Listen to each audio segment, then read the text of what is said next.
Le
Okoleleia Sihova.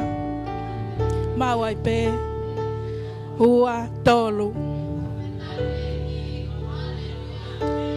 E tamai mau whawheta e mawhamalo ke a Fiona. Ma unu mai o tua ki he lotolotonga e a Fiona. Pea mai loto o kufonu i he whakamalo. I he loto o i whakawhetai. I he loto o i honga ia. Eiki uki kai te mau ilo ko hae lea e tau pea mo whiunga ke whakahiki i mo whakamalo ia ki a Fiona. Mau si tu apa me ngahi aho o e ane afi. Koe me esi pa mo ke lesi pe e a Fiona.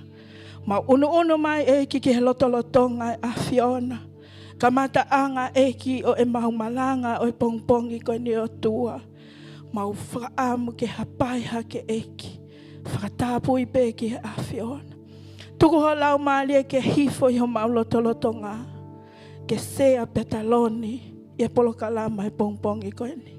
Ngaue koe ho lau maali e o tua. Whakaata ho mau loto. Whakatau atai na i eiki e mau mo ui. Kai lava ke mau whanongo e o tua. Ki he leo e a Fiona he pongpongi koe ni o tua. Eiki mau hapai hake ke a Fiona. Ngaue anga kotoa pete mau foa tai eiki e pongpongi koe ni. Ai hiwa ke whakahiki i ho huawha.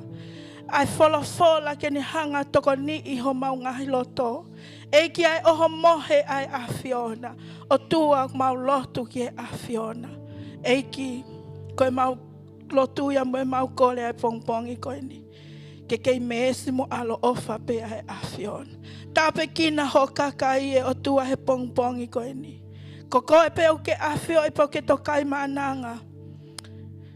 Toko taha kotoa pe eiki e pongpongi koe ni. Na ku hau hataha pe mo loto o ku ia fie mau vivili. Na ku ia hataha ku hau pe mo loto o ku whainga ta ia. Na ku ia ha family o nau fie mau lahi a tokoni ai a Fiona. Tuku eiki ai pongpongi ko e ni o tua. Ke hoko e ka pongpongi o ki kai toi ngalo i he mau mo ui. Ke toi ala ma ke mai eiki ai a Fiona. Tape kina ho kakai pe me ho loto ngā.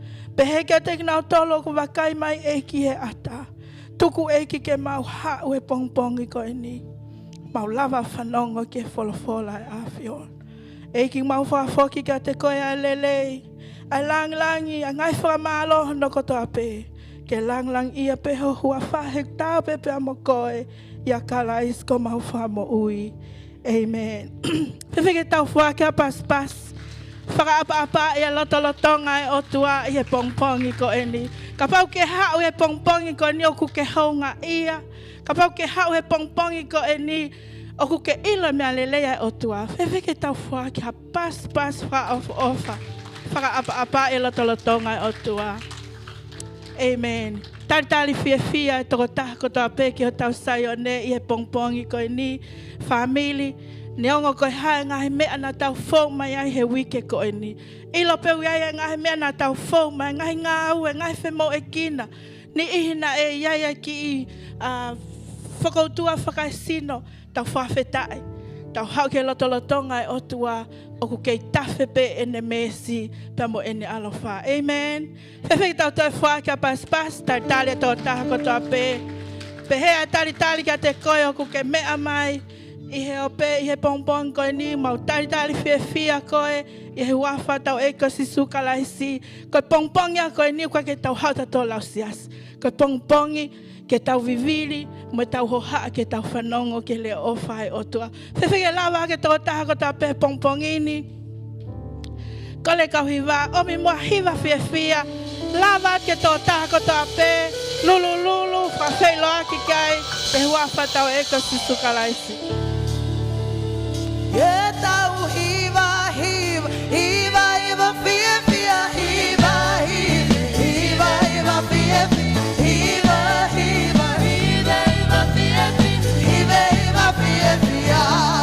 Yeah, tau hiva, fia, fia, fia, fia.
Jehova ma wai pe fa fe do ta ko to be ke anga le hi fo ki ono fo anga ko tai mi fa ko lo ko tai mi fa fe fe ke te tau tolo ai tau ha ke fa re o Jehova ya mo loto fe fe i he hoa ko ni ange ko hi va pa me sa me na tau to fanongo ki ai mahuinga ke tau hoko ko kakai o ku tau ataina he fare o Jehova ke tau me ke tau hiva ke tau fe fe loto tau ataina he fare o tua whawheta ke eiki.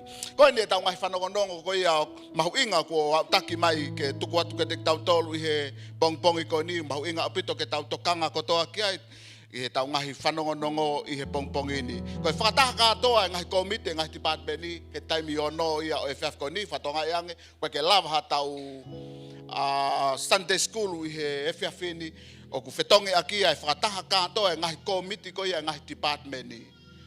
Koe pe koe kau ke komite ngahi departmenti tau whataha kotoa he taimi ono i he whiawhia o e ahoni. Kai ke ngatai koe hoko toi pe he tau men service he taimi koe a hono fitu. Pai po stati he pule lulu taimi fitu. Kata ko pou turi mai ki he tau ako toi tapu i he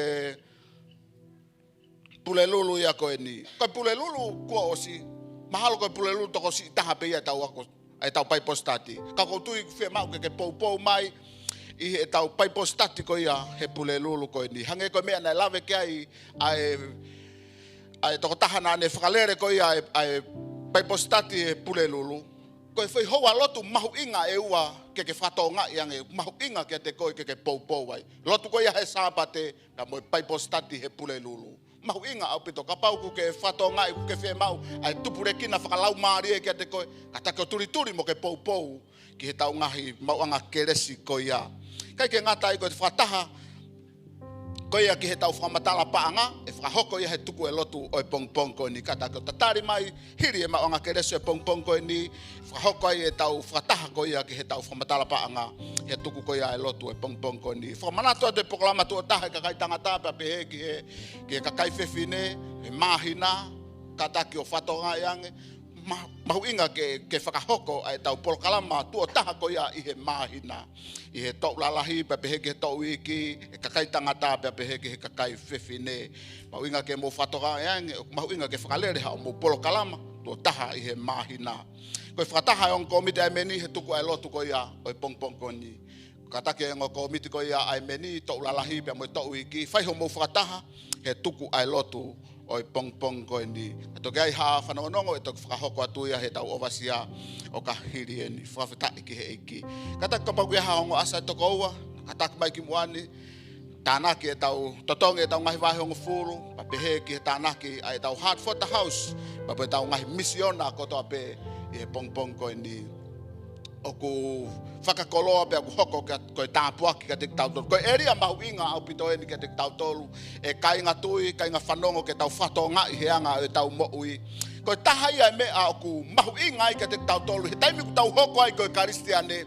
He kai more mea koe ni pia me te tau tolu. Luaki koe toko taha lotu koe. Kohono ua koe toko taha au kai koe. Taimi ku ke hoka koe karistiane. Koe whi mea koe ni koe pau ia ke te koe. Ko pau ke lotu mo au kai. Pea keke ngata i ko pau keke hoko koe toko taha whoaki koe. Oku whailonga ia ki koe toko taha koe karistiane ia. Koe toko taha whoaki koe. Wai haki mea lerei kuke mau kuke saia keke whoaki. Koho loto ia. Koho mo'ui au ia. Taimi nei whai e sisu ai whoaki kafa. Na ne whai ke whakahawhia i tau mo'ui. Pea tau loto peki tau tolu ke tau whai e mea. Na whai he eiki koe tau whoaki. He pongi koe ni. Koe pongi whakakoloa, koe pongi tāpua ke te tau tolu. O kia e tau heart for the house. Ko tau loto ia ki he whare. Nā tau mo'ui ai. O ku whawhanga i ki tau tolu. O ku tāpua ki ia ki tau tolu. O ku whakatupure kina i ki tau tolu. O ku tau hoko whaka koe koe whare koe ni. Tau hoko koe tāpua ki koe koe whare. O ko ngoi malu koe whare koe ni. O ko ngoi o ko fia. Koe hau ki he whare koe ni. Pea koe whare ni o kou ofai, o kou loto pe ke whuaki, koe uhi koe whare o kou mo'u. E kai ke ngatai, koe to tongi koe iau e ta ngahi wahe hongo fulu ki he otua. O koe ki konga rea he tohi malakai wahe no tolvese longo fulu. Koe ki konga rea koe ni, pea e whakaama e he otua, e ngai kātupa o e langi. Pea tene riringi, o kou tāpua ki ia, he koe uhi koe taimi koe nau kei alua i he tori, alua te whai kulupu. Ko fe grupo ko ha ko o whakaava matapa ko hike to ai whanga marie ke ni I ko ku ha me mui ke na kau he whanga marie ko ia ko eni ku tala mai he o tua ke te whakaava e au e matapa ka pau te ke whai e mea ko ka pau te ke totongi e koe ho wahe ongo fulu ka pau te ke loto pe koe ke anga tonu ki hasi hova ka pau te ke whai pe koe ai mea o ku totonu ki he o tua talangofua pe koe ki he net Folofola. E tala mai he o toa teu whakaava e ngahi matapa o e langi. Pea koe ne mea e hoko. Teke whakalahi e koe o ngai where o ko. Ko hike hao ki ai e tāpua ki a siova. Ta uni, te ki tahatu. Ta uhoko mai, toi hoko atu. Ta uhoko mai, toi hoko atu. He koe ano, fiu hono ta ofi. Ai mea ku whai he otua. He taime ku ta totongi mo ta anga tonu ai ki a siova. He ta wahe hongo. Koe honga ia pe ho ta loto e otua. Malo e tāpuaki. Malo e whai e. Ka ke lava. Ko koe pe o ku ke whai e mea kotoa pe.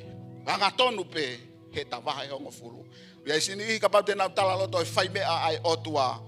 Taime o ku nau totongi ai. Nau ngahi wahe hongo fulu. Koe koto tāpuaki, whakakoloa ke te tau tolu. He whiawhi koe ni. E o tua mafi. Koe mau tamai tae ngata ai awhiona. Mau whakawhetai pe mau whakamalo ke te koe he pongi koe ni. Honga ia ho mau loto e si hova. Mau hau ki ho whare e o tua.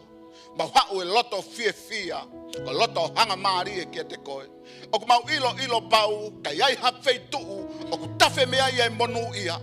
O ku tawhe mea iai whakamo ui, ka koe mau hau ke loto lotonga e awhiona e si o. E kia ku mau loto ke awhiona koe ni ho kakai. Teu ai ki whaki ke whai ke te koe he pong koe ni. Teu ke to tongi mo i nau wahe hongo fulu e o tua. Hau pe ia pe mo i loto fia, ke whai pe ia ke awhiona e o tua. Koe honga ia ho mauloto he mea ku ke whai. Tā pe kina ho kakai, pe mo i whaki o pong koe ni e si hoa. Hoi fua ki ai ho whina ngalo. Tuku ke aonga ia ke Ngaue anga ai awhiona. Tā pe kina au tolu pe mo i whaki o kwhai. Lang ia toko taha pe ho hua wha. Ia klaisi su ko mau whakamo oi. Emeni. Kahiri eni toko ke e whai whakawiriami. Kene hokat mu tau tolu pa me tau sakala me niti e pong koe ni.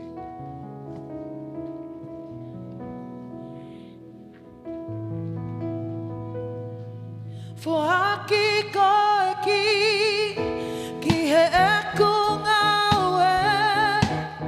Sisu pe koe kamatanga. Foaki koe ki he eku Ngaue. Sisu pe koe kamatanga. Ia foaki koe ki he eku Ngaue. Sisu pe koe kamatanga. Foaki koe ki he eku Ngaue. Sisu pe koe kamatanga.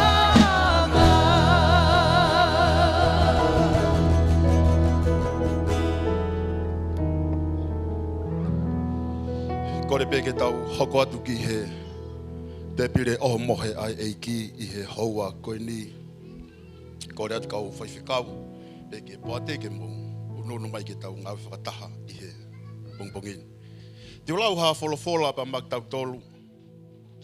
Ke whakamaunga pe mea ia mahu inga pa mohono mawhatuki o e o wawo tau whai i he haua koe ni. Ula korinto pa koe wahe kohono taha. Ka matalau koe Folofola pene uku maheni pe mo e o wau koe ni o tau wha Ngaue aki. Te ulau pe me vese hono ua tolu ki hono ua hiva o i konga. O pehe hono lau. He kua umau mehe eiki, aia whoki na ku atu ke teki mou tolu. Ke huina e toa ai maa e eiki ko sisu i he pō koia na lava ki ia. Pehiri e ne atu ai whakawheta i ne paki ia o ne pehe. Toa kai ko hausi no eni. Aia kua momo koi uhi ko ki mou tolu. Whai eni koi whakamanatu ki e te au. Pea pehe whoki e ne toa ai puhire ne atu ai oho mohe o ne pehe. Ko ipu ene e fuakawa fo ou i hoku toto. Mou whai eni koe whakamanatu ke te au, i ho mou whaainu ia. He oka mou kakai ai mani moinu i he ipuni. O mou whakahāia i pekia ai eiki, kai oua ke hauia. Pe ko ia ku kai ai mani moinu i he ipu o eiki, mo tae whakaapa o ku halaia ia i he sino, mo e taa o eiki. Kaukule rei ke ai ahi. E tangata pa ke pehe e ne kai he maa moinu i he ipu. He koia ku ne kai moinu tai whakaapa, o ku ne kai moinu ai mala ia, ko e ne tai i loi ai sino o e eiki. Koia ai Folofola ku lau pa maktau tolu i he hoa koe ni. Ko e te pire o ku tau i ai, i he ulaki sāpate o e walu i mahina. O ku tala noa ia ki he whei lau. O ku tala noa ia ki he moui na e more.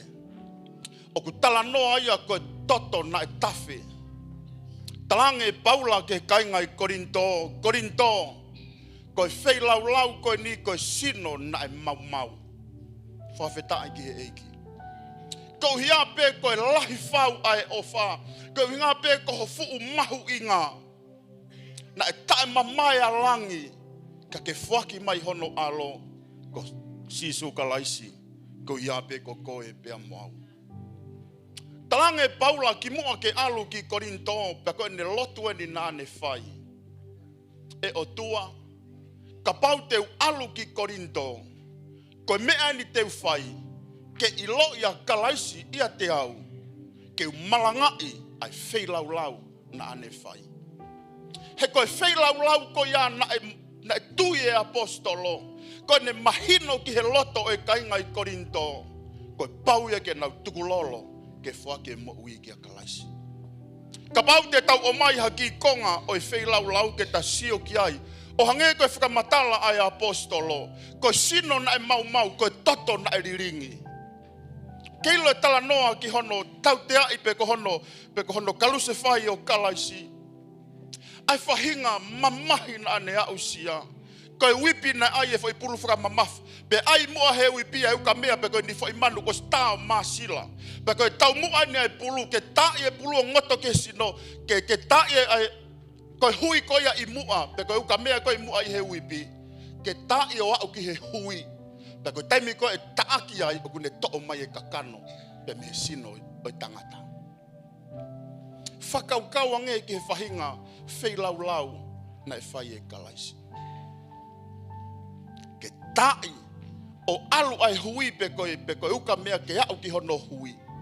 Pe koe taimi e fusi ia e uipi o kune to'o mai kakano pe me ai. Whanau ki he rea apostolo ko Paula. Koe sino na e mau.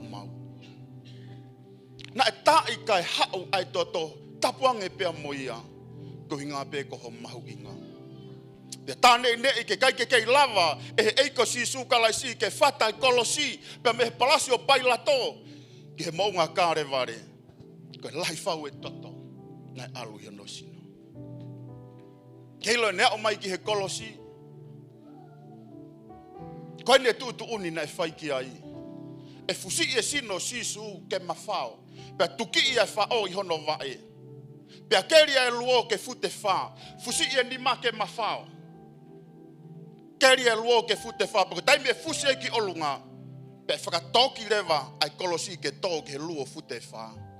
Koe ni e whakaukau, ke o ngoi e keke kei piki mau, ai ngai hokotanga hui ki he sino. Ke sio ke whainga mamahi, na ea uke eiki ko sisu kalaisi. Kanane ka te kina pe, kanane inu mia pe, ko hinga pe ko koe pe amau. Ko te pire ku ta whakamanatu he aho koe ni. Ko te pire ri oa a kalaisi ko hinga pe ko koe pe amau. Fefe nai e ta mahu inga ia i he ulaki sāpate oi mahina ko toa pe o ku ta whakamanatua e o wau koe ni. Ke fusi e sino e eiki ke mawhao pako taime whakatua e kolosi ki olunga koe ke kei lava e tangata ke mānavari rei a whahinga tautea nai o ange ki e sino e eiki. Famili i he pongpongini te ke to'o ai mā, pe ke to'o ai ipu, o ma te ke whainoa pe, ka ke whakakaukau, ke whainga wheilau pe he nai whai. Talange Paula, te mou whai eni, koe whamanatu. O tau whamanatu, hi ulaksa apa te walu i mahina, ai wheilau nai whai e kalaisi, ko ia pe kokoe, ko ia pe koau. Unono atu ai kau whai whekau pehe ki he poate ke tufa atu ai ngahi inasi i he haua koe ni o rewa mua ho o mau te tau toki mau whakataha pe i he haua koe ni mau pe ho inasi pe ke taritari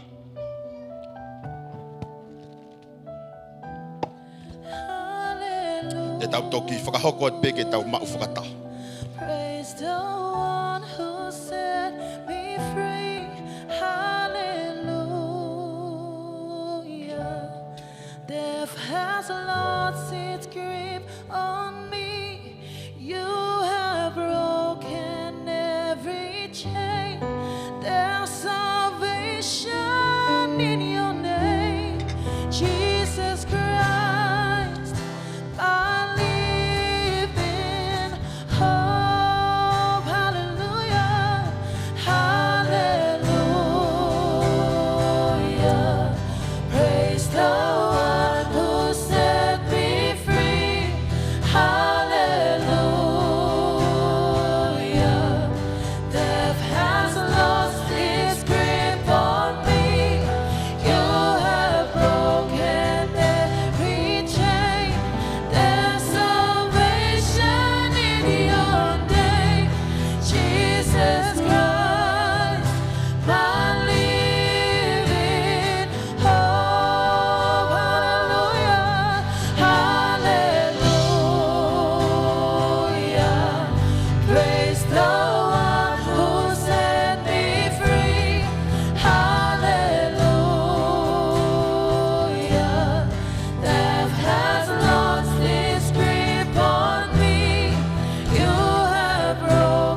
Ia ke peho ni maka pau na whakalaka ia te koe ai tuwha.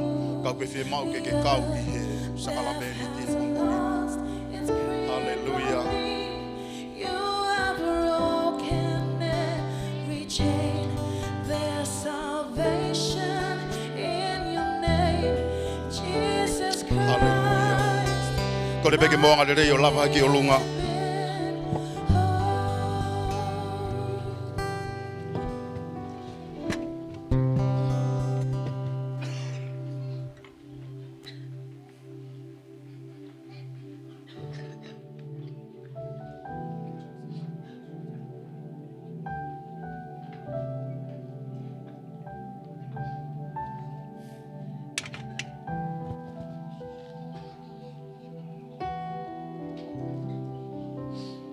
Hallelujah. Lo tonga ho whakamamau ki he eiki. Whakalaulau loto ki he ofa ai eiki. Waha e ria mo ui whe mau ke whakatonu. O ke ai pe whainga maari e ki mua ke tau mau ai. Ai o mohe oi houa koini. Hallelujah.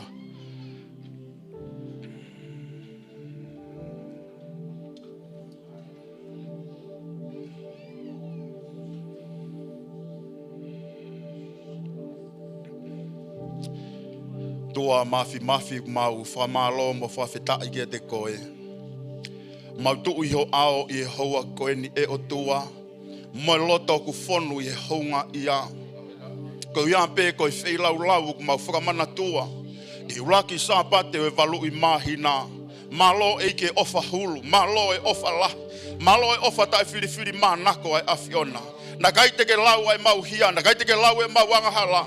Kana ke o kuma inu mia e kona ko hia pe ko hakuanga pehen ko mau tukulolo pa mau tui mau mui ke afiona e o tua whakamalo a ke afiona ko hia ko Ngaue na whai e ki he afiona e ki mau puke e maa ko taipe sino e afiona talamai na e mau talamai na e kaluse whai e ko hia pe ko ki mau tolu o mau puke ai pu iho ao ko taipe tata e afiona talamai ha apostolo ko pitang ko tata tai hano ila pa kai hano mere ko tata ai ma oni ko hia pe ko ne ofa mai ke te mau tolu na loto pe ke riringi ko fufulu anga e mau ngahianga hala ba ko mau lotu ya tua fai tape kina mai ai ma pe boipu ke mau ya ki pe loto fonu e honga ia ai Ngaue na ke fai he kolosi ko hia pe ko ki mau tolu o ai ki na ngalo e te mau tolu ai fei lau ko ia o ko mau ko Ngaue na ke fai he kolosi pe mo fei lau ko ia e ki tape kina ki mau tolu I hoa ko ni pe ke langi pe ho huafa ia sisu ka lais ko alo ka ko mau fa mo ui amen ke tau mau whakataha ai ma I wafa tamai alo pe mo lau mari e ma oni pe fo ke tau inu ai wai ne wafa tamai alo me lau mari e ma oni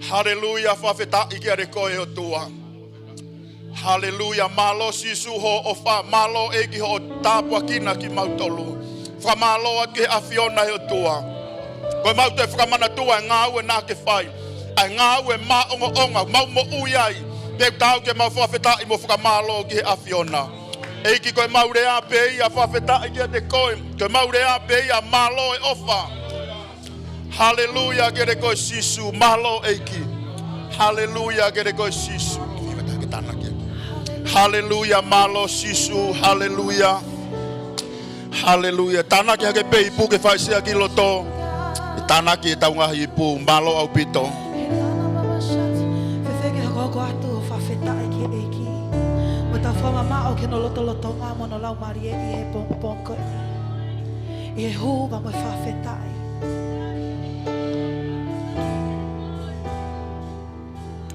Hallelujah sisu Ke whawhono ka lau mari e ho kakai eiki Ho pani eiki ho mau ngahi loto sisu mo I mau mo ui eiki He ku maoni oni a e fiona Te ke maoni on ko eiki I a honi a pongpongi Ta ingata Kai data e whatata ua ko sisu Hallelujah Tuku ho mau fale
ele akia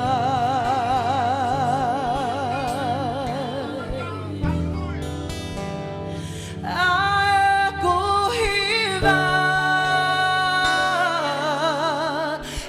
kokoepe kokoepe kokoepe ele akia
Let's worship God this morning.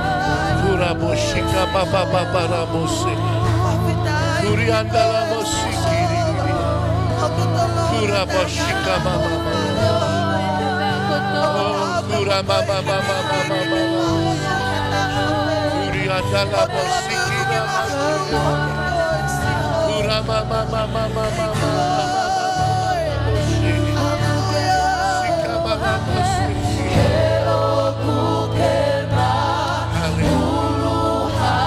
Jehovah que maqueripoia. Jehovah que fakau fofau uafa. Jehovah que mafi. O maulotu ia eiki que maulu hake. Hallelujah.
maupuno yo ao.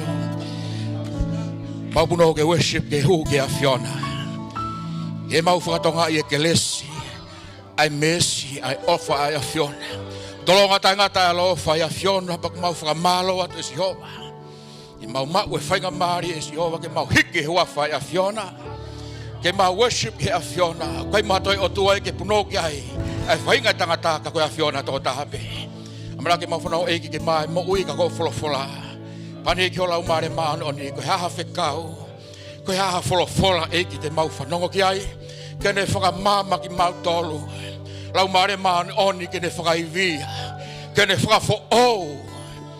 Kene whakamalo hia eiki mau tangata i loto. Ka hika konga popo uri aku mau mo ui ai. Ka kuke kumi mai. O kuke kumi mai. Kia ka kai moi manawahe. Kia ka kai worship. Kia ka kai tui. Kia ka kai whakamore more. Kia ka kai ofa. Kia ka kai nofo ake Folofola e Fiona. Langlangi a mau i peho huafa ya Sisu Christ ko alo. Ko mau fai whakama ui. Amen. Amen. Na pas ke iki hoa koni whakamalo ta kau hiva. Popo e tau Ngaue i pongpong whakola koni. Malo pito ko ke mula vai pungai no whanga i pongpong ini. Bagi taimi i pongpong koni. Kula vai peho ki malolo. Ya kiririwe ya i pongpong ini. Kako to whengpia pang mari koni. Dia ngoko e tu ngai ni tau sini pasta e toketa. Ako whamalo lai keke, ni omi moko, i e pongpongini, ke o mai piha whalatolahi. O whamama ke te tau tolu. Koe te hawhitu i e hamana klerei o tatau pa mwe Folofola e o tua. O whamalo lai keke, koe ka toketa, koe mai whakamari a koen. E tongi a whakamari pa mwe kolo aku omi moko i e pongpongini. Tatari whiwhia, kau lai viewers, tau kau whataha i e pongpongini. Whia tapai kolo pek mo kau mai i e pongpongini. Tawanga pa mwe keke ne tāpu e kina ki mo tolu i e pongpong whakolo ako ni. Tatari whiwhia. Ai poate pe ke tau sini a pasta toko taha ko tope. Kai fofonga fo ou tangata ko te vita. Ko lere mea niafi me iu tau tanguta te vita. Whai ni whakatau tau whare. Mga whako ni pikula. Pia u kamosi atu kia talange manatu ia sisu mo sayone. Pia kulava mai toko wa i pongpong i koni. Yo ke tāpak mo me whakoloak mo tolu ke whataimi ki tau kau whataha i pongpong koni. Tawanga pa mo iki kene tāpu e kina ki mo tolu. Mo tolu ko tapai ngai whonga fo ou. Mo mau inga lahi au pito ke whonga i otua i pongpong i koni ki tāpu e kina ki mo tolu. Pangmaloat ke siasi. I ngai poupou ko tope. Ka tau whatonga e mo whamanatuat. Whanangono mau inga ne whahokoat e whawikau sares ane nai. Ka hiri pe tau malanga pongpong ini. E whaosia ke tau whataha mau inga ki he tau whamatala paanga. Nas whapipik pe i mui. I he wike ko osi pa neke ke lawa e whataha pure luluka ke mau e whika. Kau tau tokolahi pongpongini ke whakakato ai peia. I he pongpongini ka pau ke hena hau Folofola ka tau kai whataha pe moa. I he tohi Ngaue ka apostolo pa moe. Vahe hono valu ves roake ves ono fitu mati tahano ke taha valu. Ta moe Ngaue vahe uruaki vesi hono fa. Ako ukore pe ke tau Ngaue aku moe Ngaue vahe no valu. Pamore more. Toe ka Ngaue ka apostolo vahe hono valu. Te tau lau mai ves uruaki ke vesi hono fitu. Ia e whalatolahi. Mak tau tolu i he pongpongi whakakoloa ko ni. Vesi uruaki tau whetongi mai ke vesi ko ia hono fitu. Ngaue vahe valu. Vesi uruaki he fitu. E he aho ko ia na lahi ai whakatanga i he siasi Seusarema. Pea nai whakamoe vete aki nau tolu ko toa pe i he whanua ko Siutea mo Samaria. Kana e nofo pe ka apostolo.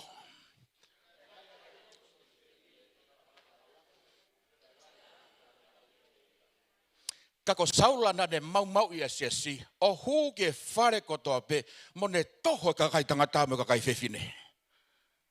Toho ka kai tangata me ka kai whewhine o whakahu ke whare whakapopula. Vespa.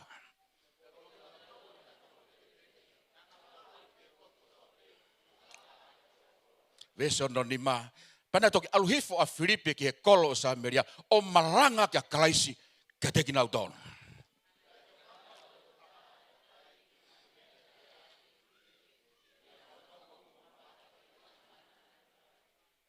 Veso no fitu. Hena hau ki tua. Ai kau lau maari e uri me he toko lahi na nau lui sino ai. O nau tangi reo lahi. Nau tangi reo lahi. Pana whama oia toko lahi nai pūkea i he mahaki te hufawha tapu. Pea me kau pipiki. Ko tau Kaveinga i he mahina ako sipi ko mahinani. Let us be the church. Whaweta i keki. Ke tau hoko koe siasi. Nai hulu pe whalato lahi e whakaukau ko ni i tau malanga whaka eke pongpong sapate wikosi. Pana ne hanga transform lai a bita uluake whakaukau. Pana hala lau maari o se hoa ki o tangata i loto. Whai mo whawamiria ne po pea taim lahi Hai ko ta loto ta po ki na fa ko fa kau I sapate wi ko si. Wa ta na tau fe tau lak ngai pore oi mo ui. Tau talange ko fo ala I ane po mo fa family o fie mau ke onu mai ke ofi ki he otua. Onu mai ke folofola, onu ke mo ui lotu. Fana o mai Nuku'alofa church family he pongpongo ni. He kai te lava liri ho ku foha. Ko fatongia pa ke toko ni mo lotu mo ana. Ko liri o ku asihova ia. O ku mafai he ko toa ha me ape. Let us be the church. Tu ke tau hoko ko siasi ak tatol. Hu fai fa tapu maina a ko sia pomono focus I pongpongo ni ko tangotu I ako toi tapu he popurelu. Pe ta ko fa mana to kainga lotu. Mana tu ia ko toi tapu he pure lolo o eri aki. Fa feta I ke eki. Pero ko kuanga na ko malanga ko kuanga me ko ai uhinga. O ko femo ekina. Ko lo e keresia o toa o ku ia no mahu inga. Ko folofola o toa o ku ia no mahu inga. Pe ku tala tangata o ku fie kai ke o toa tala yo ha o ke lotu. Fa feta I ke eki. Molo mo misla he popure lolo. Ko tapu ak la he folofola he popure lolo. Na ku alo mo fe ka ko ne to hanga nga ke to a ho loto. Kaya ko fokusia o mahina siulai mahina ako sien let us be the church tau ki ai whakapalang he pongpongin hua tolu let us be the church paveta iki pas iki he pongpongin haleluya mole kau talato me ako ni kainga lotu family he eke pongpongin ok tau fekuk tato mo fehalaki whaka ok tau tono no ok malanga tu ka ko tangata fehalaki au o tau worship he o toa kau tau tono no kau tau whawhetai ke o toa ke uhi ka ne folofola o kune whakamama o kune whakarotolahi o kune whakamonatu ke te tau tolu mau inga e tau mui ke o toa he kuanga whaosi koni ko siasi whewhe tau whie mo uia he kuanga whaosi ko hiki he kunauti ane popiau pe o ko whie lotu he siasi worshiper ko kakai hu ke Sihova kakai aku mo uia ke folofola e o toa kakai whakamore more kakai ofa. Kainga koe tai mlahi. Tau wha ampeke tau ofa I peki tau tau. Koe otua koe ofa. Taku kuna lo hau ke otua o tau ke tau ofa. Koe sias whewhe ta fie mo uia he kuanga whaoskani. O ko fie mo ui he siasi mo ui whakatapui. Mo ui ake folofola. Mo ui whakawhetai. Mo ui anga tonu. Mo ui mateaki. Mo ui ofa atua. Mo ui whakapapa. Moi fato ki lalo, moi anga ma, moi maanoni o ta feha laki ka ta turi ke maanoni. Ka sia ku anawa ki ai hoku loto kainga loto. Ne ngo ku feha laki. Ka taim ko nak moi make eki. Hiva nga Lipulu Tupou, hiva anu hiva fitu. Ka ku huko ke sia automatic peli riuya hoku tangata I loto. E ku wakai ki he tangi e kakai. E ku wakai ki he worship e kakai. E ma oni ko e ofa, ka ku fe ofa he ahoni. O kui whē whakamore he ahoni. O kui whē ma ui maoni e ahoni. Whakatoanga lalahi he tolu he folofola. Uai mea Paula, apostoloko Paula, ni whamanatu ka Timote. Mo Timote vai tolu vesua ke veso no nima. I he ngahi aho whakaosi e hoko he ngahi aho kuanga whakatu tā maki. E ofa e tangata ki a te iape. E ta e whakawhetai e kakai. E rea ta e tāu e kakai. Kone tohian, kone whakamanat, kone ekinaki, kone porai ne tangata tui. O koe kakai enu toki mo ui ke, pe te kai mo ui, koe kakai enu ngau mo ui ke eki. Pe koe siasi, e hoko e kuanga whaosi, e mamoko e ofa ki he otua. Reingo fua e tui e kakai. Tui takai holo ke tala noa e tangata. Pea ke whaatako pea mamahia I holoto. E ngaue nga fua siasi. Ko hono whakatū tāmaki, whamanatu e palonde, whalotolahi mune eki naki ka Timote, koe aho ko ia. E maui e tokolahi henge esi, kai more ai mālohi, he ko ia ku hawa e whamore moni, ka koe mālohi. Hawa e ofa otua, ai whaita tonu, koe maui ko ia koe mālohi. Toi whakatoanga pia polo kai kolose wahano tolu, iswaki ua tolu, kainga lotu, siasio eki kolose, mo whaatokanga ki he ngai mea I olunga, ka koe koe ngai mea I maman, whaatokanga ki he ngai mea I olunga. Ka wako naki ilahi o pito kfoha, no tarangi kia. Tapu o pito ke usio, ke tō mui ke iuf. Tapu o pito ke usio ke te koe, ke tukutuku wange e folofola. Ke tukutuku wange mo ui loto. Ko taia koe kurea, he koe mea ko mo ui aki. Ko mea ko mate ki ai. Pe ko wakaia kono le rei e te nofo whaka mātua toke otua. O ke lo e te holo e mo ui, kai ke haka he folofola, te taiku taua whangari ngari. Koe hau he tae ori e mo ui whangari ngari. Hilo kia te koe kou, hoku more tai koe hau he tae ori. Ka hiva toa lose me kau hiva, koe tae ori toa worship. We need power. Nuku'alofa church family, mo tolu makai mahi pongpong kon. We need power. Kau whema e ta tolu e mālohi. Kau tau wakai ke whamanatu e Paula ki Kolose. Kolose, whaatokanga ke ngai mea i olunga. Heke mai toi whakahake sone, wahe no ua vesono wha. Siasi efeso momoko e ofa ki e otua. Mahui me he ruaki ofa. Ka uki ke lotu hu fia. Hau pe kau foi whekau. Tala mai ni ihia ku momoko. Mo sefu puro kalama na lere he te whai vai pōpure lulu. Mahalo hao pe sia siena kake moi ai. Filter off. Oku whata mai whanau kou tarange makau Ngaue. Mo soke whanau hono whata mai he momoko.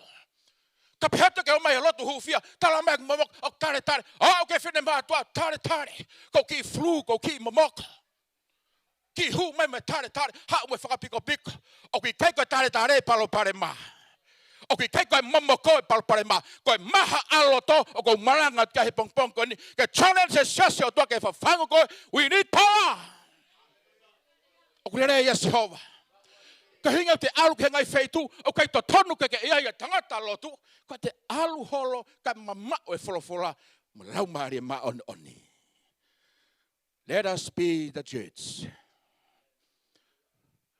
Te ulawa ke folofola pa tau ngata he pongpong. Na malanga tāpua ke tau sine pasta i he sapate wikosi. Matiu taha ono ke whauntau e sesi. Ko si hova koe whauntau e sesi. Pe kone palania ke langa e sesi he funga maka. Patarange sisu ka pita. Te ulanga hoku sesi i he maka. Ko sisu tene whai e langa. Ko sisu tene whai e langa. Pe ko ia o ki ai e palani ki he whare ko ia. O ki ai e mafu ofa ki he whare ko ia. Kai ngā lotu. Tau whamalo ki o tua koe sesi. Tau whamalo ki o tua koe. Hinga whamalo ki o tua koe sesi. He kou hau ki ai mo ku whihala ki. O kou hau ki ai mo ku tōnau no. O kou hau fia pongpong ko ni kai ngā lotu. Heilo ke te koe. O kou hau fia pongpong ko ni. Ko ku wakai ke re o tua. Whawheta ai ke iki. Whauntano establish e siasi koe palan me whotutu ai o tua. Ke langa hono siasi i he funga maka. Pe ke lava ia he matapā he te si. Ngai malpuna alohi whakapo uri. Ke nei kuna i siasi o tua. O kui kuna pe siasi o tua. He koe o tua i kuna o tau rotu mo tau hiki ai. O ke whihalaki koe ka o whai pe koe. He koe o tua i kuna o tau rotu ki ai. O kule rei as Jehova. I pongpongi koe ni kore peke hulu mai Folofola koe ni. I pongpongi ni. Toi Ngaue ka apostolo. Vesa no ni ma. Te ulawe no i peke patau whiunga rewa he pongpongini. Ko hia kou wakaiat he pongpongini. Koe ni ihia. O si whakaukau koe ke whoki ki api. Vesa no ni ma. Wana toki aluhifo a Filipe he kolo Samaria. Ki mua he wahe ko i vesi koe ni. I he wahe tatau pe. Tala mai he Folofola. Nai lahi he whakatanga he sesi.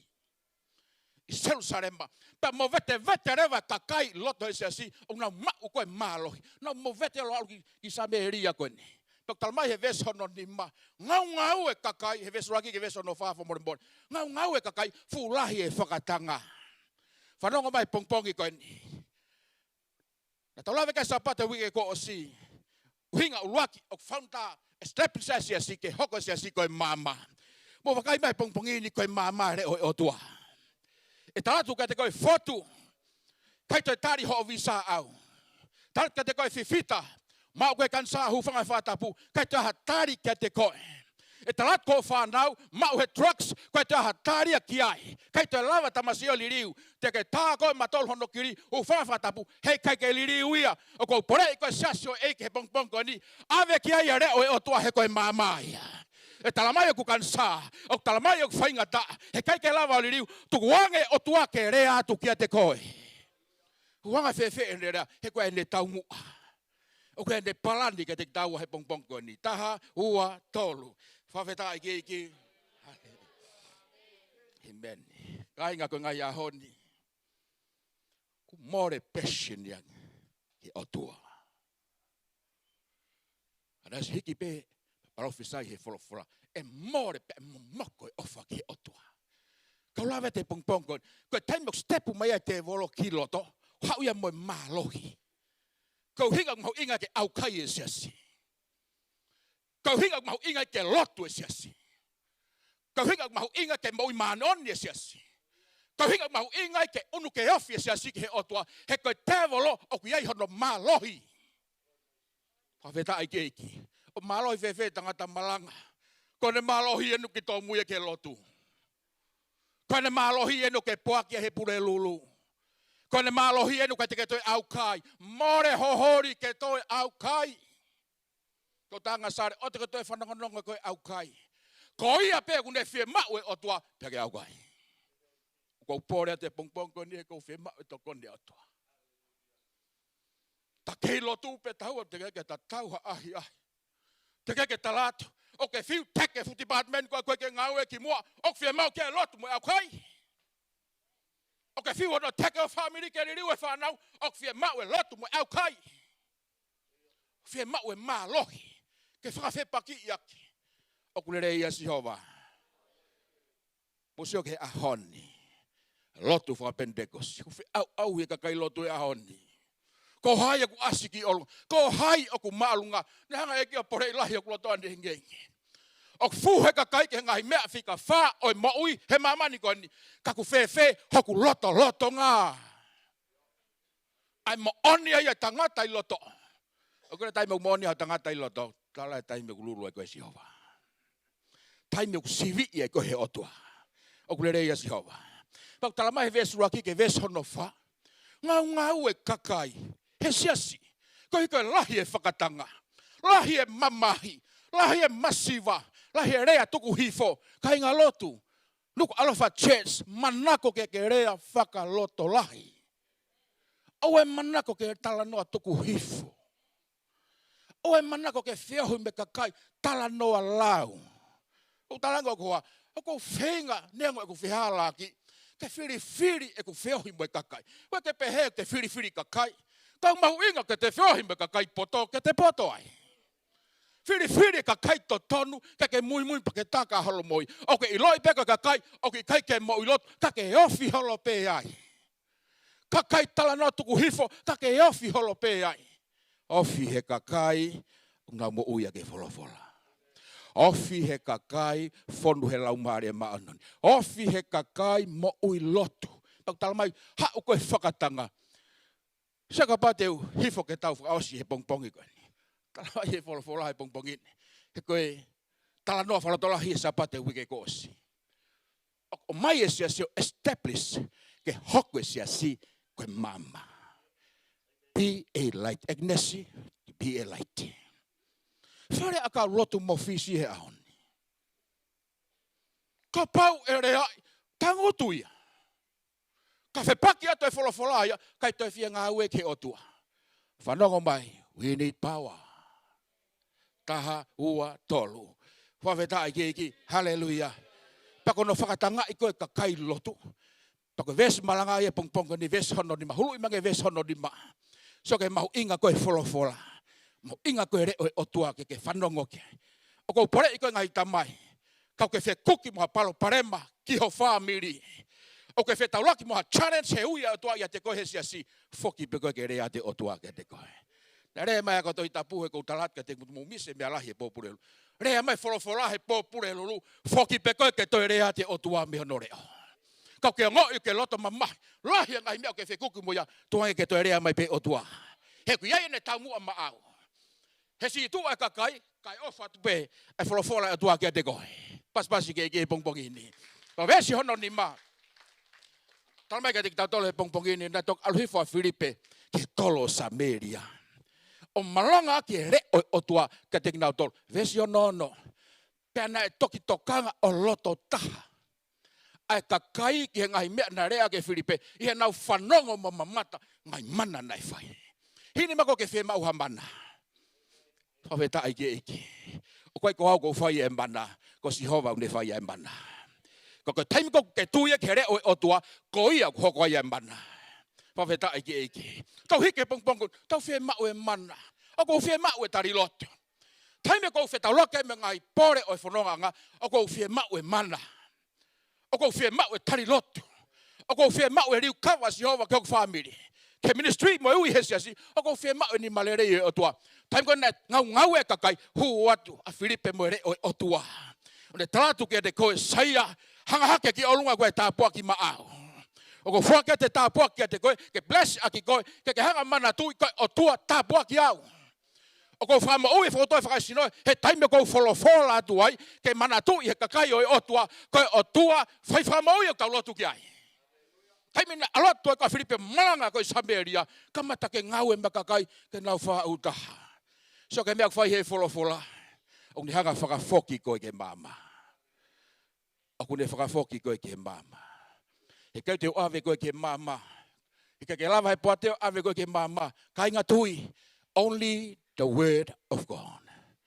Folofola pe o tua tene ave ko ke mama. Ke whanong ke lava toi si o whakalere. Ke lava toi focus toi wa kai loloa re o pe o tua. Pok tamai ka te tatole he pongpongi ni kai ngatui tau me osi. Tamai ka te taimina mlanga i ka paula. Hanga he folofola whakafoki mai honau whakaukau honau lota. Pea toi wei na tolke nau tuu whakata. So ke mea whai he folofola. Vesi hono fitu fo more ta fa ma popo pong taimi ko na rea ko paula here o otua so ke malo here o otua ta fa loto si tawa here o tangata ta fa vai Ngaue ngofu here o tangata taimi pe folofola si hova ko rea fa loto la hipe wa uai ko re o hiki hake o kune whakafoki mai koe kai ngalotu o kia ha pore o ke whetauloa ki pe moia ISSC Io family, I he ui o tua whanau mai. Tuangerea te o tua ke te koe pongpongin. Tuangerea te o tua ke te koe. Kau talota te pongpongin I kai ngana. Nai mena o whetalaki mo he Ngaue. Lahi tai whia maari. Tau pehepe, e te aina I ha whainga maari, e ke umakwa mea koe. E te aina ha tāpok teo te aluke. Taimi koe na ku tangutangutu ai. Tau ta ki iwa kai ke re o tua. Taki wa kai ke re o tua. Rea nga tonu mai o tua ke te hao. O ko huia te koe. To bless you. Koe folofola o tua kai nga lotu. Ne whakafoki koe ke he ui.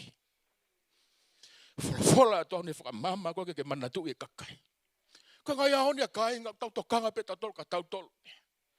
Ra he taimi tau sani mo wiki. Ma furi horo he seo ata. Ko tau tolu pe. Whahue panga ke pangke ko tau tolu pe. Ka toe Ngaue ko tau tolu pe. Ka hau ke lotu ko tau tolu pe. Ka whiuia te pongpongo ni Nuku'alofa church family. O whewhe kakai. O whewhe ai masiwa. O whewhe ka uitau. O whewhe kakai uri aki. Rea tai tau kai e mamani ko ni. Only the word of God. Tēn toi whakamama koe. O ke whainga fua nai he Ngaue ke otu. Tukuange a fuuia koe. Ko mea tata ke alo whai Ngaue. Ka ke toi whia Ngaue au. Ke hata hai mui mai a te au. Ko lahi e palapare mame tana tuku hifo. Whananga mai kai folofola ta si hova he pongpong kon. Tukuange ke rea te otua ke te koe. Na Ngaue fusiasi koni Samaria. Taimi kona rea ko Filipe. Ta mai nai wha utaha mai loto I kakai. Ako talanoa atu ki holoto. Nai wha utaha mai loto I kakai. O ki kai kona pangai pangke. Koe kona lakanga whai whekau. O ki kai kona hiva maari. Nai wha utaha mai ho nau loto. Ke nau tuu whakata. So ka mea whai hei folofola. O kune hanga whakafoki koe ki he ui. O kune hanga whakamama koe ki he ui. O kune hanga toi taki koe ke tuu whakataha. Mo kakai ai o tua. Mo so ke palana te volo. Wha mo vete holo e kakai. Ai ke lahi loto mamai. Na hanga e ke o tāki o loto aneu. Wewe o si o ko Ngaue ke mpasi. Wewe o si o ke sesi. O ke ia ha mawhasia ia te koe ke ui. O ke hao Ngaue ko hapaanga pe o ke hao Ngaue ko au. O ke matia ki ko sio e tangata pe o ke oho ko tofo he folofola e o tua. O whewhe ho nofo ki here o e otua. Kene whakamama koe. Kaveinga. Ta fo ingo fua pe koe ta mama au mere o e otua. O ko whanatolahi at Nuku'alofa church family e pongpong koe. Te fo ki pe koe ki here o otua. Luaki ne whakafoki ki taua. Hua ne whaau taha o taloto. Paka hono toluen. Ne aluki tua e laumari e uri ko tope he tokola. Ne efu laumari e ki hiloto. Kuhinga tai whawhetai ai tokola. Tjeki peho tangata i loto. Fulahi e kaka no i loto. Kainga ko tāpua ki ia sasio Antioke. Waheno tata. Ka te unga tai pongpongkoni. Tai ngoi nau haa mo ike eki. Ko wawanga foto e po tua pure lulu. Whalua mea lau toi pre anga he tua whare whokia ko mauapi. He ko toa pe ku loto mai anu. Ko hao sio ke tangi ko e kakai. Oua ka po uri kai loto hu fia sesi. Te hao tu ui tu te ngoi mai kina. A mofi mai malohi ko e loto lotonga si hova. Ai lotu ko e kakai. Mo e nau tangi ki he o tua. Ai mo oni ai wha more more. Ai mo oni ai o wha. Ka whehu e te pongpongin. O ke kei fie kaia. O ke kei fie kaia. O ke kei fie inua. O ke kei fie mau e folofola. O ke kei fie mau e malohi. O ngata e pongpongo ni kainga. We need the power of the Holy Spirit. Kaveinga kona talanga Ngaue. Wahe uruaki vesonofa. Kawako mutatari. Wait. He that wait upon the Lord shall renew their strength. Koia e tatari he lotolotonga he otoa. E whakafo uho malo. E siasi. Ho ofat ka te motole pongpongini.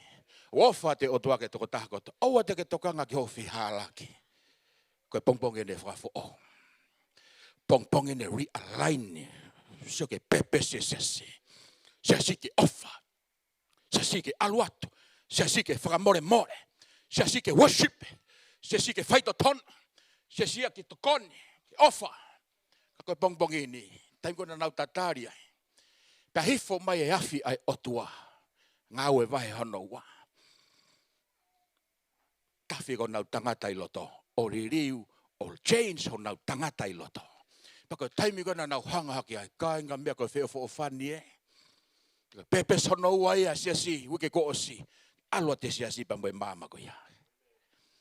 Alua te siasi pa mwe mama ko. Whewheke lawa ke toko taha ko tau peki olongai pongpongini. Ngata mai pongpongko ni ko hika tau taimi. O ko whanatolai e toko taha ko tau pehe pongpongko ni. Ke tau hoko ko siasi. Ke hoko ko ampastoa mai eki.